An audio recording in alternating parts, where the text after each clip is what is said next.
আজকের দিনে তুমি সবাইকে কি বলতে চাও? সবাইকে বলতে চাই থ্যাংক ইউ সো মাচ। আর বয়সটা শুধু সংখ্যা মাত্র, যদি মনে ইচ্ছা থাকে তো সবার জন্য সবকিছু করা সম্ভব। আর যেটা বাড়ে সেটা হচ্ছে অভিজ্ঞতা। আর সেই অভিজ্ঞতা থেকে আমি একটা কথা সবাইকে বলতে চাই, সেটা হচ্ছে যদি কেউ পরিশ্রম করতে চায়, মানে কর্ম করতে চায়, তাকে কখনো দান অথবা ভিক্ষা দেওয়া উচিত না।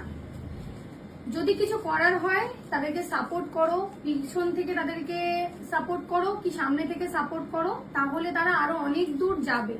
যদি তাদের অভ্যাসটা নষ্ট করে দেওয়া হয় ভিক্ষা কিংবা দান করে, তাহলে কিন্তু সেই মনের যে স্পিরিট সেটা একদমই থাকে না।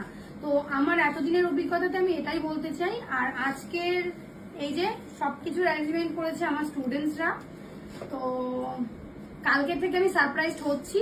তো আজকে সবাইকে বলছি থ্যাংক ইউ সো মাচ।